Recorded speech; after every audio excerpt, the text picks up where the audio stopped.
Jesus, cheio do Espírito Santo, voltou do Jordão e foi guiado pelo mesmo Espírito no deserto, durante 40 dias, sendo tentado pelo diabo. Nada comeu naqueles dias, ao fim dos quais teve fome. Disse-lhe então o diabo: se és o Filho de Deus, manda que esta pedra se transforme em pão. Mas Jesus lhe respondeu: está escrito, não só de pão viverá o homem. E elevando, mostrou-lhe no momento todos os reinos do mundo. Disse-lhe o diabo: dar-te-ei toda essa autoridade e a glória desses reinos, porque ela me foi entregue, e dou a quem eu quiser. Portanto, se prostrado me adorares, toda será tua. Mas Jesus lhe respondeu: está escrito, ao Senhor teu Deus adorarás, e só a ele dará culto.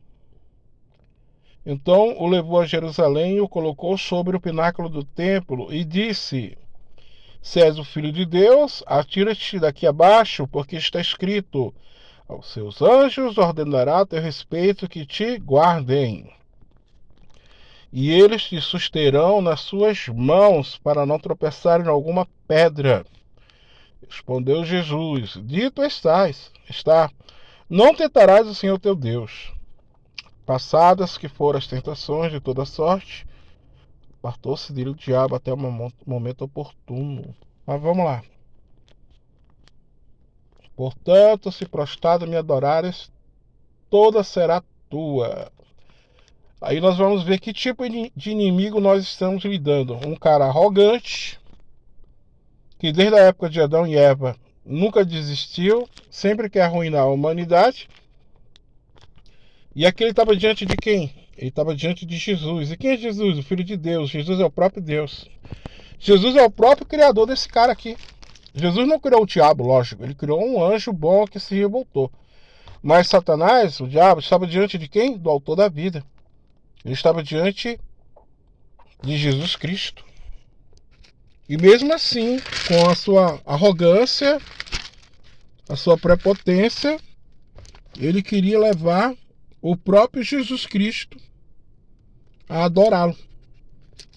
É por isso que nós vemos a humanidade decaída, depravada, adorando demônios, rejeitando a palavra de Deus. Entendeu? Por quê? Porque Satanás está regendo esse mundo. O mundo jaz no maligno.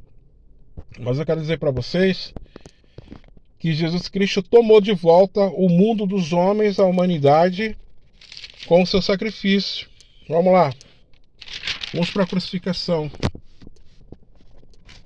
Aqui Jesus comprou de volta a humanidade com o seu sangue para Deus. E ele desfez aqui as obras de Satanás nessa terra. Quando chegaram ao lugar chamado Calvário, ali o crucificaram, bem como os malfeitores, um à direita e outro à esquerda. Contudo, Jesus dizia: Pai, perdoa-lhes, porque não sabem o que fazem. Então, repartindo as vestes dele, lançaram sortes.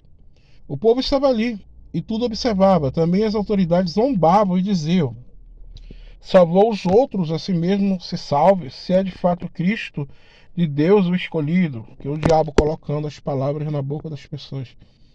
E também para se cumprir as escrituras do Salmo. Tem exatamente essa palavra nos Salmos. Igualmente os soldados o escarneciam e, aproximando-se, trouxeram-lhe vinagre, dizendo: se tu és o rei dos judeus, salva-te a ti mesmo. Também sobre ele estava esta epígrafe, em letras gregas, romanas e hebraicas: este é o rei dos judeus. Um dos malfeitores crucificados blasfemava contra ele, dizendo: não és tu o Cristo? Salva-te a ti mesmo e a nós também. Tendo procurado a Pilatos, aliás, desculpa, pulei. Tá aqui. Desculpa.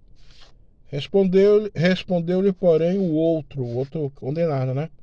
Repreendeu, dizendo: Nem ao menos temes a Deus, estando sobre igual sentença? Nós, na verdade, com justiça, porque recebemos o castigo que os nossos atos mereceram, mas esse nenhum mal fez. E acrescentou: Jesus, lembra-te de mim quando vieres no teu reino. Jesus lhe respondeu: Em verdade te digo que hoje estarás comigo no paraíso. A primeira alma resgatada do diabo é esse homem malfeitor que foi condenado à morte. A primeira alma resgatada de Jesus. O outro rejeitou a salvação, negou, foi direto para o andar de baixo. Já era quase a hora sexta e escurecendo-se o sol, um eclipse, né? Houve trevas sobre toda a terra até a hora nona, ou seja, 3 horas de eclipse aí. E rasgou-se pelo meio o véu do santuário. Então Jesus clamou em alta voz: Pai, nas tuas mãos entrego o meu espírito. E dito isso, expirou. Vendo o centurião o que tinha acontecido, deu glória a Deus, dizendo: Verdadeiramente este homem era justo. E todas as multidões reunidas para este espetáculo, vendo o que havia acontecido, retiraram-se a lamentar, batendo no peito. Beleza. Agora vamos aqui para a ressurreição de Jesus. Mas no primeiro dia da semana, ou seja, no domingo, à alta madrugada, foram elas ao túmulo levando aromas que haviam preparado. Mas ao entrarem não acharam o corpo do Senhor Jesus. Aconteceu que, perplexas a esse respeito, apareceram-lhe 2 varões com vestes resplandecentes. Estando elas possuídas de temor, baixando os olhos para o chão, eles lhe falaram: Por que buscais entre os mortos a quem vive, ao que vive? Ele não está aqui, mas ressuscitou. Lembrai-vos de como vos preveniu, estando ainda na Galiléia. Quando disse: Importa que o Filho do Homem seja entregue nas mãos de pecadores e seja crucificado e ressuscite no terceiro dia. Então se lembraram das suas palavras e, voltando do túmulo, anunciaram todas essas coisas aos 11 e a todos os demais que com ele estavam. Vou pular essa parte, vamos para cá. Os discípulos no caminho de Emaús. Naquele mesmo dia, 2 deles estavam de caminho para uma aldeia chamada Emaús, distante de Jerusalém, 60 estádios, algo em torno de uns 8 quilômetros de distância. Ia dar mais ou menos, deixa eu ver, 1h30 de caminhada. Iam conversando a respeito de todas as coisas sucedidas. Aconteceu que enquanto conversavam, discutiam, o próprio Jesus se aproximou e ia com eles. Os seus olhos, porém, estavam como que impedidos de o reconhecer. Então lhe perguntou Jesus: Que é isso que vos preocupa e de que ides tratando à medida que caminhais? E eles pararam entristecidos. Um, porém, chamado Cleopas, respondeu, dizendo: És o único porventura que, tendo estado em Jerusalém, ignora as ocorrências destes últimos dias? Ele lhes perguntou: Quais? E explicaram o que aconteceu a Jesus, o Nazareno, que era varão profeta, poderoso em obras e palavras diante de Deus e todo o povo. E como os principais sacerdotes e as nossas autoridades o entregaram para ser condenado à morte e o crucificaram. Ora, nós esperávamos que fosse ele quem havia de redimir Israel, mas depois de tudo isto, já este o terceiro dia desde que tais coisas sucederam. É verdade também que algumas mulheres das que conosco estavam nos surpreenderam, tendo ido de madrugada ao túmulo. E não achando o corpo de Jesus, voltaram dizendo ter tido uma visão de anjos, os quais afirmam que ele vive. De fato, alguns de nós foram ao sepulcro e verificaram a exatidão do que disseram as mulheres, mas não viram.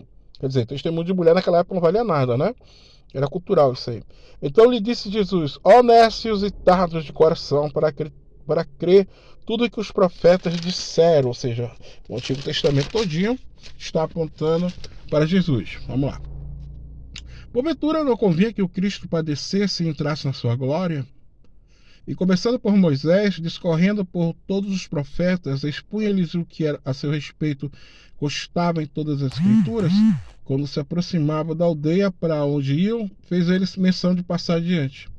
Mas eles o constrangeram, dizendo: fica conosco, porque é tarde, e o dia já declina. E entrou para ficar com eles. E aconteceu que, quando estava à mesa, tomando ele o pão, abençoou, e tendo partido, lhes deu. Então se lhes abriram os olhos e o reconheceram, mas ele desapareceu da presença deles.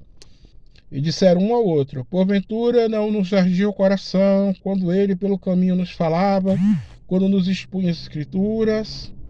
E na mesma hora, levantando-se, voltaram para Jerusalém, onde acharam reunidos os 11 e os outros com eles, os quais diziam: o Senhor ressuscitou e já apareceu a Simão. Então os dois contaram o que lhe acontecera no caminho e como fora por eles reconhecido no partir do pão. Vamos lá. Eles gastaram, já era mais ou menos umas 4 da tarde, e eles já estavam ficando tarde, e era 1h30 de caminhada, e Jesus estava com eles lá. Aí quando Jesus aparece, eles não perdem tempo não, eles vão caminhando, mesmo que ficasse escuro, eles voltam os 8 quilômetros de volta, e quando eles estão chegando lá, anunciando, quem que aparece lá? Falava ainda essas coisas, quando Jesus apareceu no meio deles, ele disse: paz seja convosco. Ou seja, Jesus aqui, glorificado, tem o poder de se teletransportar, de se locomover, atravessar a parede, então ele está aqui com todo o poder. Então Jesus aparece no meio deles e diz: paz seja convosco, shalom, né? Eles, porém, surpresos e atemorizados, acreditavam estarem vendo um espírito. Mas ele lhe disse: por que estáis perturbados? E por que sobem dúvidas ao vosso coração? Veja as minhas mãos e os meus pés. Por que isso? Porque estava ali a marca do furo dos pregos, né? E do lado dele estava a marca da lança. É a única parte que Jesus não cicatrizou. As mãos, os pés e o lado dele. Ele tinha poder de cicatrizar isso aqui, ou seja, de acabar com essa cicatriz e curar, mas ele deixou a marca dos cravos nas mãos e dos pés. Veja as minhas mãos e os meus pés, que sou eu mesmo, ó papai, me verificai.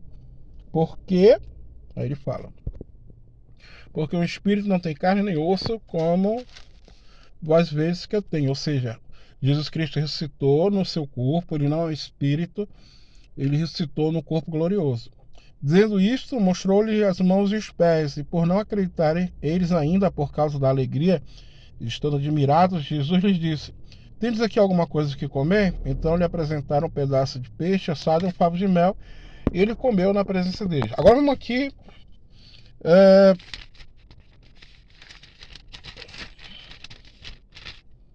Vamos lá, finalzinho aqui.